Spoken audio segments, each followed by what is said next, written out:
Good morning, everyone. Welcome to For the People and Kids. We are celebrating and honoring Black History Month this February. Let me just load this music.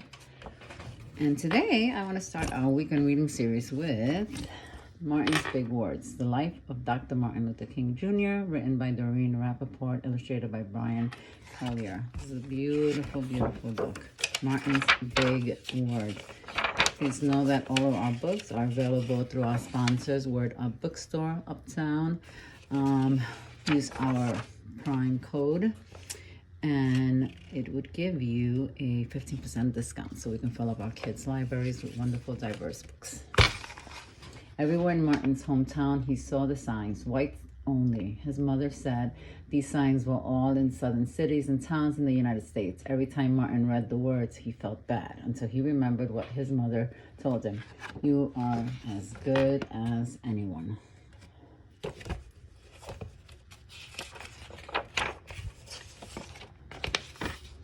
In church, Martin sang hymns he read from the Bible. He listened to his father preach. These words made him feel good. When I grow up, I'm going to get big words too.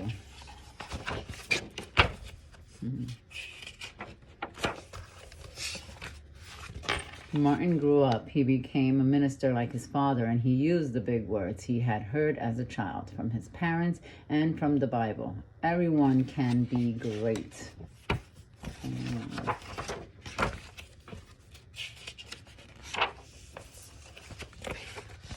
He studied the teachings of Mahatma Gandhi. He learned how the Indian nation won freedom without ever firing a gun. Martin said love when others said hate. Hate cannot drive out hate. Only love can do that.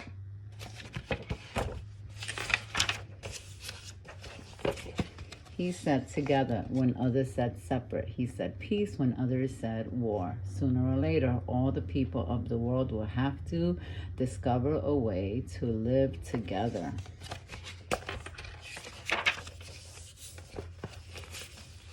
In 1955, a cold December day in Montgomery, Alabama, Rosa Parks was coming home from work. A white man told her to get up from her seat on the bus so he could sit. She said no and was arrested.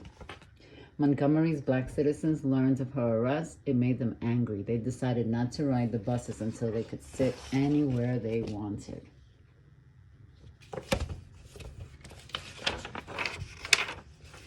For 381 days, they walked to work and school and church. They walked in rain and cold and in blistering heat. Martin walked with them and talked with them and sang with them and prayed with them until the white city leaders had to agree they could sit anywhere they wanted. When the history books are written, someone will say there lived black people who had the courage to stand up for their rights.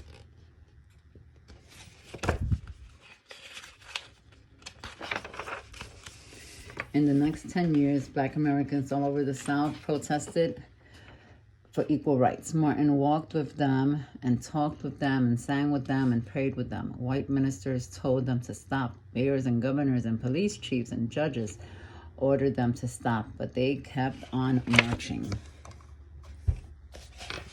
Wait for years, I have heard the word. Wait, we have waited more than 340 years for our rights.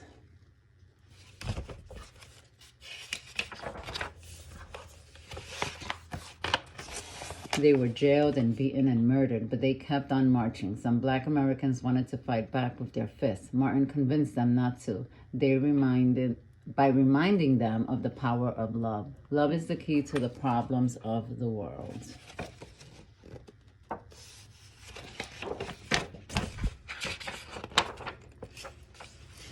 Many white Southerners hated and feared Martin's words. A few threatened to kill him and his family. His house was bombed. His brother's house was bombed, but he refused to stop. Remember, if I am stopped, this movement will not be stopped because God is with this movement.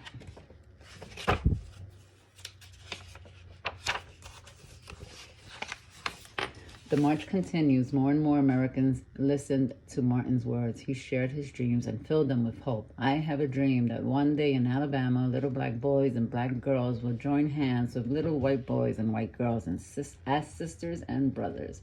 After 10 years of protest, the lawmakers in Washington voted to end segregation. The white-only signs in the South came down. Dr. Martin Luther King Jr. cared about all Americans. He cared about people all over the world, and people all over the world admired him. In 1964, he won the Nobel Peace Prize. He won it because he taught others to fight with words, not fists.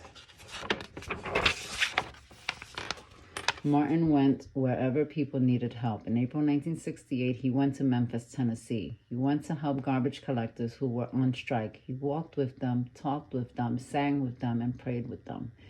On his second day there, he was shot. He died. Freedom, peace, his big words are alive for us today. Together, I have a dream. Love.